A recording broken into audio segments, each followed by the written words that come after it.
அனைவருக்கும் வணக்கம். நமது டிசம்பர் மாத காசி பயணத்தின் 2ஆம் நாள் தொகுப்பு இது. முதல் நாள் பிரயாக்ராஜில் உள்ள அனைத்து கோயில்களையும் மற்றும் மடங்களையும் பார்த்துவிட்டு 2ஆம் நாள் லக்னோ நோக்கி கிளம்பி லக்னோவில் தங்கிவிட்டு மறுநாள் காலை எழுந்து நம் நைமிசாரண்யம் கிளம்பினோம். லக்னோவிலிருந்து நைமிசாரண்யம் 3 மணி நேர பயணம்.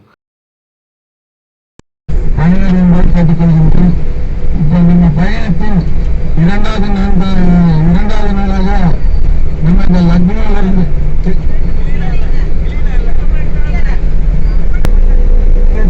இரண்டாவது பயணித்துக் கொண்டிருக்கோம். ஹலோ, இங்க பாருங்க, கடைசியில் இருக்கிறவங்க பூமியான இந்த திவ்ய தேசம் சாதாரணமா யாருக்கும் கிடைக்காது. நம்ம இந்த பிறவியில ஒரு புண்ணிய பண்ணினா மட்டும்தான் இந்த தேசத்துக்கு, இந்த பெருமாளுடைய புண்ணிய ஸ்தலத்துக்கு நம்ம வர முடியும். அந்த வகையில நீங்க எல்லாம் உண்மையில ஒரு பாக்கியவான்கள். இந்த புண்ணிய தேசத்தினுடைய சிறப்பம்சம் என்னன்னா, அங்க சக்கர தீர்த்தம் அப்படிங்கிற ஒரு வட்ட வடிவமான அந்த கொடுத்த கோயில் இருக்கு. அது எப்படின்னா, நம்ம பிரம்மா தர்ப்பஜல்லினுடைய அந்த அவருடைய அந்த தர்ப்பஜல்லிலிருந்து மகரிஷியின் இடத்தை கொடுத்து அந்த மகரிஷியினுடைய இதுல உருவான அந்த தீர்த்தத்தை அந்த சக்கர தீர்த்தங்கிறது. அந்த சக்கர தீர்த்தத்தில் நம்ம போயிட்டு ஸ்நானம் பண்றதுக்கு பதிலாக ஸ்நானம் முடிஞ்சா பண்ணலாம். அதுக்கு டைமிங் எப்படி இருக்குன்னு சொல்ல முடியாது. அங்க போய் அதை பார்த்துக்கலாம். அதுல அந்த தீர்த்தத்தை எடுத்து நம்ம தீர்த்தத்தை தலையில தெளிச்சுட்டாலே குருக்கேத்திரத்தில் நடந்த சூரிய கிரகணத்தின் போது நடந்த அந்த ஸ்நானம் நமக்கு கிடைக்கும். அதனோட பலன் என்னன்னு கேட்டீங்கன்னா, இந்த தீர்த்தத்தை நீங்க தெளிக்கும் போது உண்டான அந்த பலன்கிறது நமக்கு மறுபிறவி கிடையாது. அந்த மறு ஜென்மங்கிறது நமக்கு கிடையாது. அந்த புண்ணியமான அந்த இடத்துக்கு தான் நம்ம போயிருக்கோம். அந்த இடத்துல 5 கோயில்கள் இருக்கு. பெருமாள் தேவதேசம், பெருமாள் கோயில், லலிதாம்பிகை கோயில், இந்த சக்கரத்தாழ்வார் கோயில், இது மாதிரி 5 இடங்கள் இருக்கு. அந்த 5 இடங்களுமே காலையில 5 மணிக்கு தொடங்கி 12 மணிக்கு நம்ம ஊர் மேலேயே க்ளோஸ் பண்ணிடுவாங்க. திரும்பி 4 மணிக்கு தொடங்கி நைட்டு 10 மணி நம்ம இருக்கும். இப்ப நம்ம இங்க ஸ்டே பண்ண காரணத்தினால நம்ம இப்ப 10 மணிக்கு தான் போகப்பட்டிருக்கோம். ஏன்னா போறதுக்குள்ள நமக்கு அந்த வாய்ப்பு 12 மணிக்குள்ள கிடைக்கணும் சொல்ல முடியாது. கிடைக்கிற இடத்துல அந்த கோயில் தருவதுன்னு பார்த்தோம். அதுக்கப்புறமா அந்த 4 மணிக்கு திறப்பாங்க. அந்த 4 மணிக்கு முன்னாடி நம்ம என்னென்ன பார்க்கணுமோ அதை பார்த்துட்டு மத்தியானம் சாப்பிட அங்கேதான் நமக்கு அந்த இதையும் முடிச்சுட்டு அந்த 4 மணிக்கு திறந்த உடனேயே அந்த கோயில்களுக்கு சென்று தரிசனம் பண்ணிட்டு நம்ம ஒரு 5:30-6 மணிக்குள்ள இந்த இடத்த விட்டு கிளம்பினாக்கா 5 மணி நேரம் நம்ம பயணம் இருக்கு. அயோத்தி போறது, அயோத்தியில ஹால்ட் போட்டிருக்கோம். அப்புறம் அயோத்தியில போய் தங்கிட்டு அடுத்த நாள் ப்ரோக்ராம் எல்லாம் நமக்கு அயோத்தியிலிருந்து தொடங்கும். அது நாளைக்கு அயோத்தி என்னங்க உங்களுக்கு சொல்றோம். அப்புறம் இந்த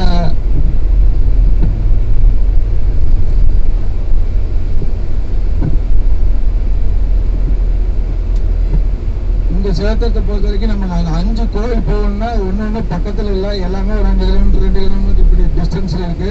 அங்கேயும் நமக்கு ஆட்டோ தான் பிடிக்கணும். இந்த பஸ் பார்க்கிங்ல கொண்டுருவாங்க. அந்த ஆட்டோவில் நம்ம மொத்தமாக பேசிட்டு ஒரு தலைக்கு எவ்வளோங்கிற மாதிரி நம்ம பேசிட்டு அந்த 8 பேருக்கு உண்டான 5 பேரோ 8 பேரோ உண்டான ஆட்டோவில் ஏறி அந்த எல்லா கோயிலும் தரிசனம் பண்ணிட்டு வரக்கான ஒரு கட்டணத்தை மொத்தமாக பேசிட்டு 5 பேரா பிடிச்சி அந்த எல்லா இடங்களும் போயிட்டு வந்தால் நம்ம பார்க்க வேண்டியது இருக்கு. அயோத்திலையும் இப்படித்தான், காசிலையும் அப்படித்தான். காசி பொறுத்த வரைக்கும் எல்லாருமே அவங்கவுங்க ஏறி அவங்கவுங்க கொடுத்துக்கலாம். அது ஆட்டோக்காரர் அவங்களே சொல்லிடுவாங்க 20 ரூபா 30 ரூபான்னு. ஆனால் இந்த இடமும் அயோத்தியும் நம்ம ரேட்டு பேசி ஃபிக்ஸ் பண்ணி தான் போகணும். ஒவ்வொருத்தர் ஒரு ரேட்டு கேட்பானுங்க. 250 கேட்போம், ஒருத்தர் 300 கேட்பாங்க. அதனால எல்லா பக்கம் ஆட்டோகளுக்கோ பஸ்ஸுகளுக்கோ எல்லாமே ஏஜென்ட் தான். அந்த ஏஜென்ட் மூலியமா தான் நம்ம எல்லாமே பண்ணியாகணும். அப்போ அவங்க அதுக்காக இன்சார்ஜ்னு கூப்பிட்டு அவங்ககிட்ட பேசி அவன் என்ன சொல்றானோ அதுலேருந்து மேக்சிமம் எங்களால் முடிஞ்ச வரைக்கும் பேசி அவனை குறைச்சி கட்டணத்தை குறைச்சி நம்ம அந்த பயணத்தை உங்களுக்கு கொடுக்குறோம். அதில் என்ன இது இருக்கோ 5 பேர் போனாலும் 8 பேர் போனாலும் நீங்கள் அதை ஷேர் பண்ணி அவங்களுக்கு அங்கங்கே கொடுத்துருங்க. இது இந்த இடத்துலையும் அயோத்தி பொறுத்த வரைக்கும் ஆட்டோ கட்டணங்கள். மற்றபடி இங்கே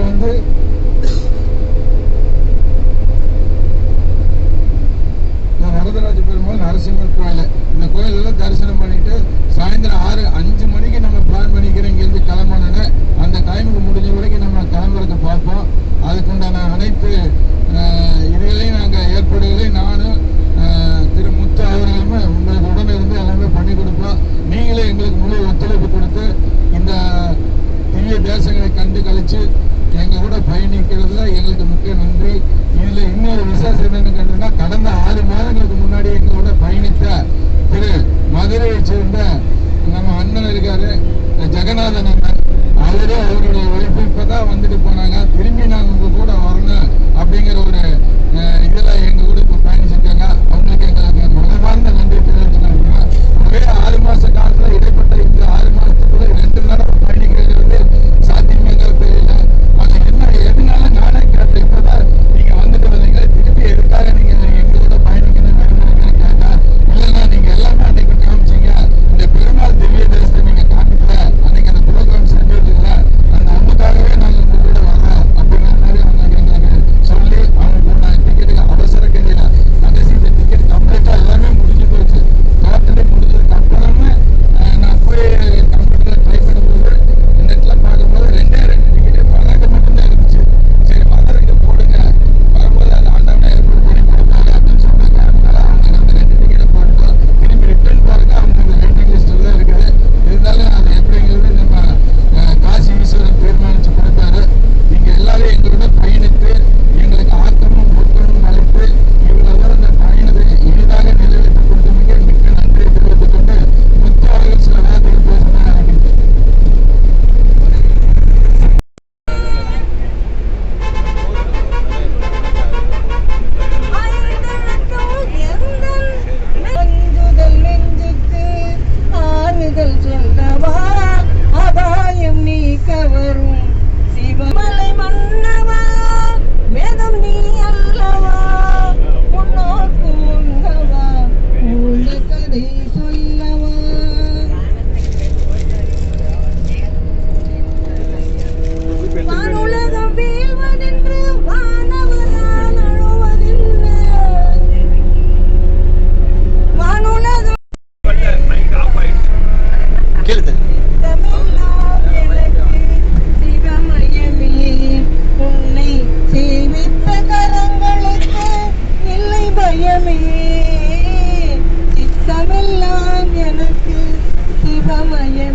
என்பது 108 வைணவ திருத்தலங்களில் ஒன்றாகும்.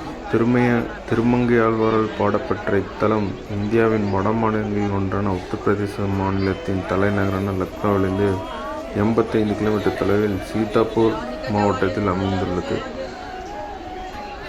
இத்தலத்தின் வரலாறானது ஒரு சமயம் தவ வலிமையில் சிறந்த முனிவரான குலபதி சௌகனர் தலைமையில் ஒன்று கூடி 12 ஆண்டுகளில் செய்யக்கூடிய சத்திர வேள்வியை செய்ய விரும்பினர்.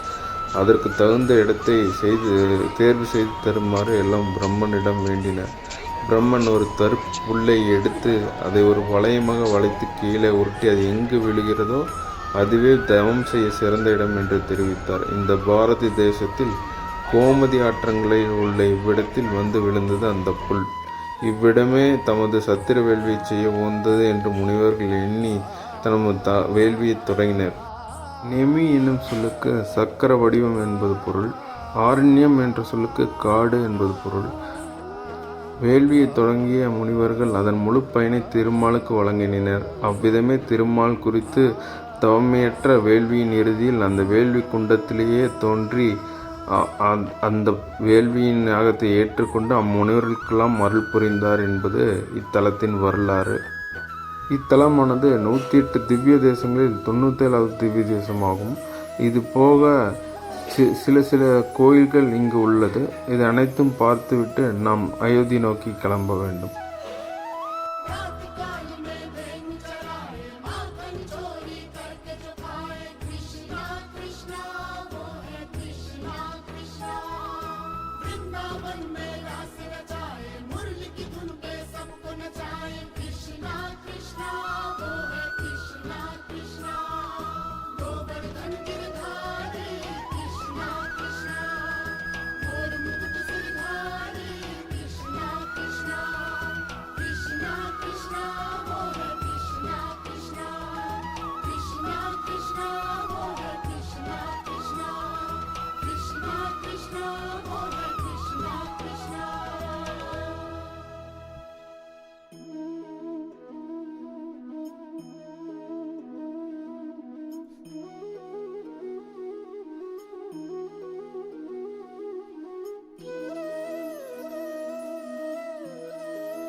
உட்காருங்க அக்கா, நில்லுங்க, அங்கே போய் நில்லுங்க, போட்டோ எடுங்க.